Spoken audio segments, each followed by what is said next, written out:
How's that? Oh, oh. Okay, so I don't have to even talk very loudly. Okay, thanks. That can go. All right. Well, thank you very much. This is great. Well, good afternoon. Yes. Good to see. I see some familiar faces. It's good to be back here at the Village, and I'm Robert Buxton. I'm going to play piano for you. I'll talk mostly classical, but at the end I play gospel. So if that's more your cup of tea. Now, what I'm going to start off with is an improvisation, but I need your help. So if you wouldn't mind giving me a few random notes. Anybody? A, very good. E flat. Ooh, that's an odd combination. Okay, good. I like it. Anybody else? D. Two more. I. Okay, B, which in German H is B. So okay, let's stick with that. Okay. Hmm. Okay. What do I do with that? Let's see. What's you wanted in a how? What sort of a style? What composer? Anybody? The later, the easier. I mean, 19th, 20th century. Dvorak. Okay. I'll do my best. Yeah. Once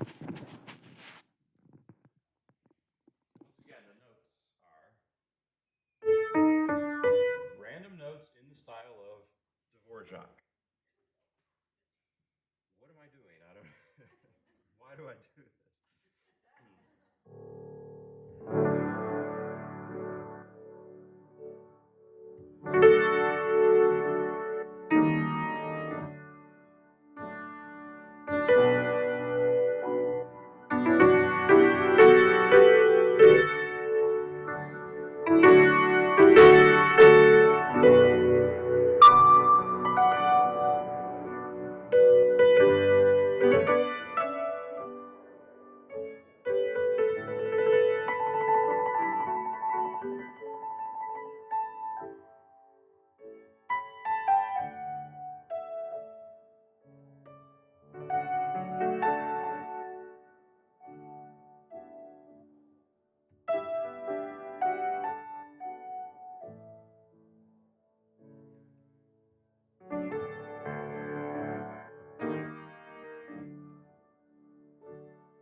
Maybe I'll just do like this. Oh.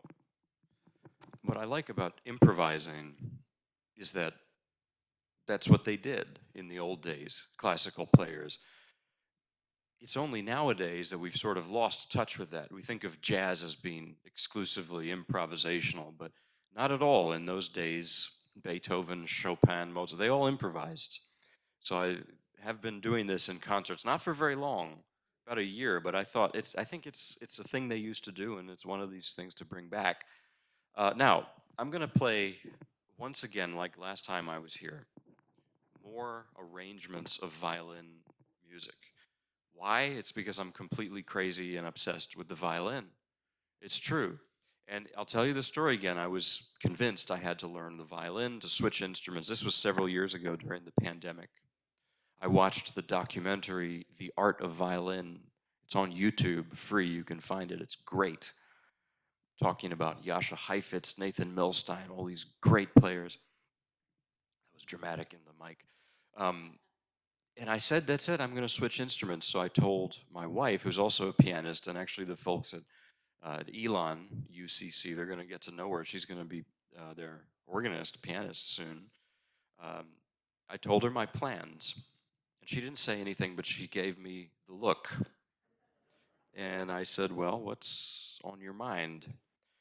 And she said, I don't think this is such a great idea for you to switch instruments right now. We'd had our first son. He was a few months old. The pandemic had just started. So she said, just think practically. It's not very wise to do this. So I said, you're right. Plan B is to play violin. I found all this violin music arranged for piano. And I just keep finding more and more and more and more of it. So I keep living out my dream. The first piece is by Bach. This is the famous aria in D major from the Third Orchestral Suite. And but you probably don't hear it much on piano. The piano arrangement is by a Russian composer named Alexander Siloty. He studied with Franz Liszt, not too shabby, you know. And it's, yeah, he makes it into a piano piece. Arrangement is like translation. You don't just copy note for note for note, like Google Translate or something. It has to be reimagined for the instrument. So this is a different piece from the original. Now, an aria means something that's sung, usually in an opera. Bach didn't write operas. He didn't write a single one. He was a church musician, and he wrote cantatas for the church. And this is in the spirit. It's not from a cantata, but it's in the spirit of an aria from one of his cantatas. And furthermore, speaking about his, religion. Oh, angle is interesting. Speaking about his religious inclinations, there's a great quote by the Swiss theologian Karl Barth, who said that when the angels speak to God, it's Bach. When they speak to each other, it's Mozart. I love that. And so here is the Bach. You've heard it before, probably. It's a famous piece.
I'll do this.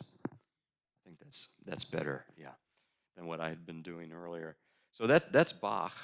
And what I'm going to do now is play two arrangements by Leopold Godowsky, not to be confused with Leopold Stokowski. It's almost the same name. Godowsky was this great pianist and composer at the turn of the last century, really a master of arrangement. And the first one is, this is confusing because it's a double arrangement. This is Rondino on a theme by Beethoven by Kreisler. So what is that? This is a piece Beethoven wrote as a draft, as a fragment in 1793 when he was only 23 years old. He didn't finish it. And so Fritz Kreisler breathed new life into it, in this piece. And Kreisler liked to do things like this. In some cases, he'd even write a piece in the style of somebody, sort of like what I was trying to do with Dvorak, except he did it much better. He'd write a piece and say, well, this is by so-and-so, Vivaldi or something, and then people would admire it, and he would say, well, actually, just kidding, it's by me. He found it would be taken more seriously that way. This piece, to me, it's young Beethoven, obviously. It's green Beethoven. It's before the demons of his later life, before deafness. And so there is an innocence to it. You'll hear what I mean. It's very lyrical. Sounds like Schubert, even though Schubert hadn't been born yet, but it really has a Schubert feel to it.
To the next piece, another Godowsky arrangement.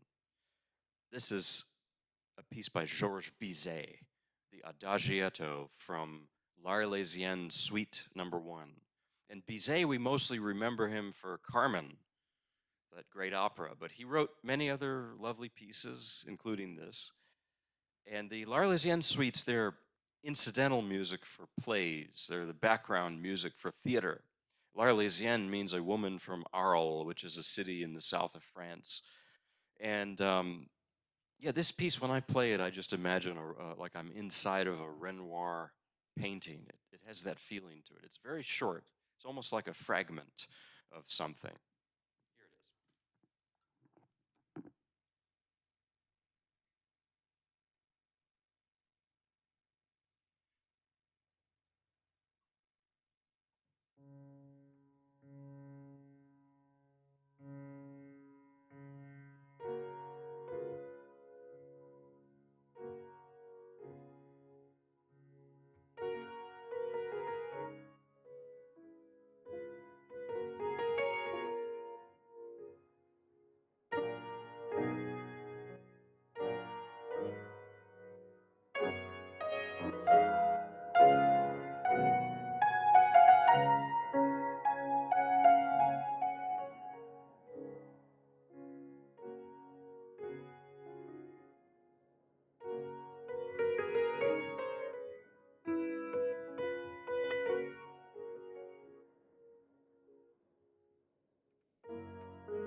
Here's a piece by a composer you don't hear every day. Raff, R-A-F-F. You ever heard that name? Joachim Raff. Well, neither had I, and I hadn't heard of him until I learned this. He was a Swiss composer in the late 19th century and very much loved during his lifetime. People said, oh, he's as great as Beethoven, as great as Schubert. No doubt. And I don't doubt it because I heard some of his symphonies in the car the other day, and it's what a great composer. And it's just a pity we don't play his music so much now. There's a lot of this. There's a lot of composers, painters, writers that we overlook from the past and from the present too. So here's the beautiful Cavatina by Raff. Cavatina means short song. So it's, I guess, meant to be sung. I wish I could sing, but I don't, so I can't.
love that piece.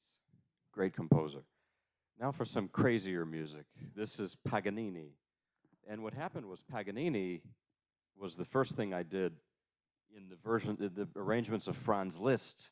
That was the first thing I did with this violin theme because I knew that Liszt has these famous arrangements of Paganini's music. And I think last time I was here, I played some of that. Well, then I find that Schumann did his own arrangements of Paganini, so that's what I've been working on now. And Paganini was this, well, he was a wild man. Let's just put it that way. He was like a rock star and something like a Keith Richards or something. He was very controversial during his lifetime. There were people who thought he was possessed even. And he had this very striking look. Now we know he had Marfan's syndrome. He had very elongated facial features. But at that time, I guess they weren't as medically advanced as we are. They just said, oh, he's possessed. That's not very nice, really. But he had this electric stage presence. And the music he wrote, I mean, if you're used to Mozart and then you hear Paganini, it's really shocking. And the Romantics, who were sort of a generation later, a little bit later than him, they admired him so much because they saw the seeds of their style in him. And that's why I think Liszt wrote his arrangements of Paganini very early on in his life. He was actually he was kind of depressed, and he heard Paganini. And then he just locked himself in a room to practice and arrange Paganini's violin music for the piano. Schumann had a similar thing that he did around the same time, in the 1830s, that he just was blown away by Paganini and did his arrangements of Paganini for the piano. I think of it this way. I think of a painter learning the craft of painting, that they would take maybe a painting like this and copy it, maybe put their own stamp on it. And that's their education. That's how they learn, through copying. And I think that that's what Schumann is doing here with Paganini. It really sounds like Schumann. So they're short, but really crazy, these pieces. The originals are for solo violin, unaccompanied. And what Schumann does is he adds things and makes it into piano pieces. So I'll start with the first one in A minor. Here it is.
in piano playing, you have some pieces that sound very difficult and they're not.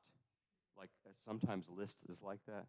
Then you have pieces that don't sound difficult, but they're extremely difficult, like that Bizet piece I played. It sounds so soft and simple, so difficult, impossible to remember.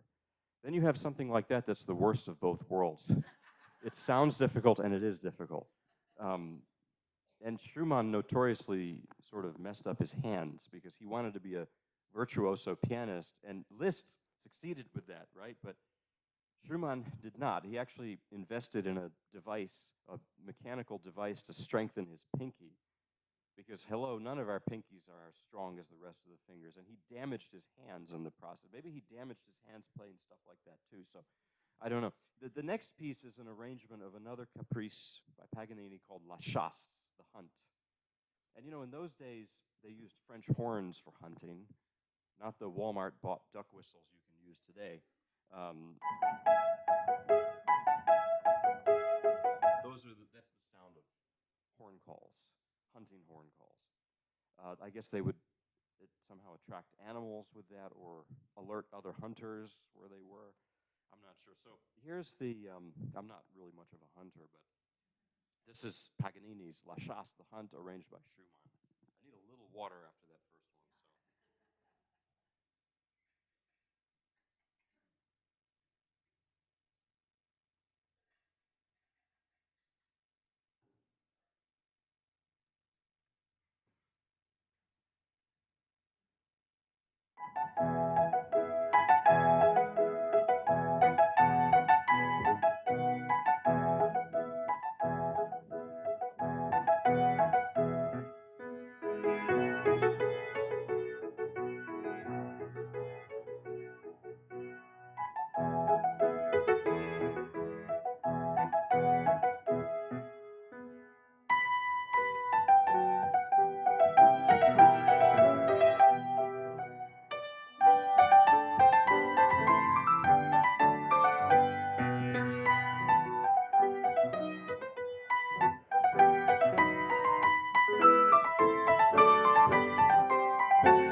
More Paganini. I'm going to play one that proves that he was not only a showman. This piece is introspective. It's like a hymn. Really, it sounds like a hymn. Um, some of his music he didn't intend to be played in public. Maybe this was one of them. So he was, in some ways, a private person. In other ways, he was the rock star I was talking about. So here's the next Paganini Caprice.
one more Paganini, then some more things. This piece, this caprice rather, it's the Italian word for it would be scherzando. Scherzando means joking, but it's not necessarily a laugh out loud funny type of thing. You know, Chopin wrote scherzos. Here's the opening to one of them, and you tell me if it's very funny. I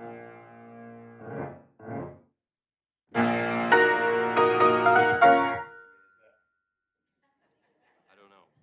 I don't know if it's funny. It does have a jump scare in it, a musical jump scare, which is what horror movies use. You know, defying expectations. It starts one way, very soft, like blank, and then suddenly, wham! There's the skeleton jumps out of the closet or something. But this piece, this Paganini piece sounds like laughing to me. Well, at least in the beginning it does. In the middle, it gets very dark, and then it ends with more laughing. You'll hear it. The laughing is this part.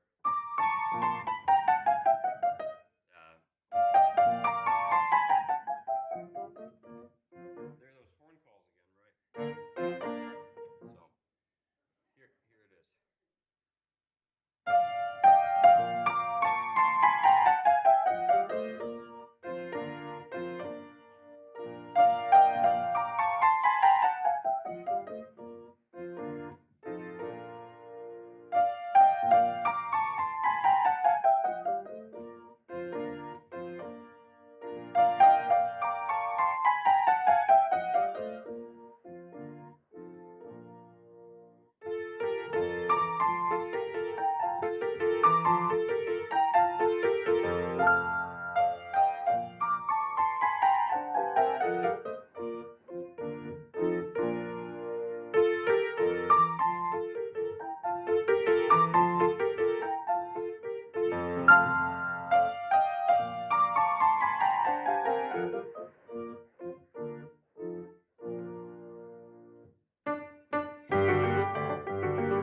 Well, that's crazy music, I think. With that piece, I also think of somebody who has a good sense of humor and they're laughing, and then suddenly they have a temper tantrum. I don't know if you've met anybody like that, but it, sometimes it's forgivable. Maybe they just are tired or something and they snap. But actually, I have two toddlers, and sometimes they can be like that. I've just noticed. So let's see with time. I don't want to keep you, too long past. I often, because I talk too much, sometimes I go a little past 4. But I'll do one more classical piece, I think, and then some gospel to close. The last classical piece I'm going to play today is by Beethoven. So we're full circle coming back to Beethoven. But this is the third movement of his violin concerto, arranged for piano by Beethoven. So he wrote this piece in 1806 when he was 36 years old, so a few years after the piece I played earlier today. And what happened was this violin concerto, it's very, very long. I'm just playing you one part of it, so don't worry. The premiere was a disaster. Beethoven wrote the last few pages the morning of the performance, so if you feel bad about procrastination ever, just think of Beethoven. But the violinist, Franz Clement, was pretty upset because Beethoven just handed him the music right a minute before the concert. Most of the audience fell asleep during the first movement, which is 25 minutes long, just the first movement. That's the length of an entire Haydn concerto or symphony, but for Beethoven, that was just one movement. And what the violinist did was, after the first movement, before the second movement, he took his violin, he turned it upside down, and improvised a wild country fiddle tune to wake everybody up. And I think also to show his displeasure at Beethoven. So you can imagine Beethoven was really upset about the whole thing. So he rewrote it as a piano concerto. And both versions were forgotten until after he died. Mendelssohn resurrected the piece as the violin concerto. So nowadays you hear it on the violin. It's the most loved violin concerto, perhaps. But there's this piano version, and the piano version, fits in perfectly with my crazy plans to pretend to be a violinist. The first two movements, the conductor, Sir Adrian Bolt, said that it's music of philosophical acceptance, because Beethoven was going deaf at this time. And he is, I think, coming to terms with it in this music. He's accepting it. He wrote a letter to one of his brothers called the Heilige Stadt Testimony. It's a famous document describing how he was losing his hearing and how he even wanted to take his own life at this time. But he found, and he describes this in the letter too, he found the resolve to keep going no matter what, to keep composing. And he developed this incredible ability to just hear the music in his head completely, which is mind-boggling, I think. So that's the road he was on when he wrote this. However, the third movement, which I'm going to play for you today, is purely joyful. It's a rustic dance called a Ländler, which is in 3. It's sort of like a cousin of the waltz, or even an ancestor of the waltz, but it's a little more hearty than a waltz. It's 1, 2, 3, 1, 2, 3. Probably you have to have a few barrels of good German beer, yeah, and it's good Oktoberfest music, yeah. So this is that, and I wonder what's with the joyfulness when everything around him was really collapsing. I think that's why Beethoven speaks to us, because Beethoven is an eternal optimist. The Ode to Joy is at the end of the Ninth Symphony. Most of it is this dark, dark piece. His life was so difficult. He isolated himself with his deafness. He was lonely and struggled with money. I mean, he had a difficult existence, but he had this volcanic joy to him. And I think in that sense, he's a child of the Enlightenment. Voltaire and Rousseau and Locke, that there's ultimately hope no matter what. It's a good joke, I'll tell you, that tells the difference between Austrian or Viennese music and German music. Beethoven lived in Vienna, but he was from Bonn. He was German. And they say that in Germany, there was no Germany back then, but in a place like Bonn or Berlin, things are very, very, very serious, but there's hope. That's Beethoven. In Vienna, like Schubert or Johann Strauss, things are not so serious, but there's no hope. So this is the former, not the latter. Here is Beethoven, third movement of the violin concerto, but in the piano version that he did himself. Got to be precise about these things, but I know it's confusing.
if it's okay, I know it's 4:01. Could I do maybe one gospel? Is it okay? You want to hear two? Okay, well, if you want to hear two or three, I'll start with a softer one to get my bearings after that. Um, this is a relatively recent gospel song. I mean, it's not from like the 1830s, which is what most of it. This is Squire Parsons' Beulah Land, Sweet Beulah Land, which is a beautiful song. I wish I could sing it, but again, you work with what you can do. So here's a solo piano version of that.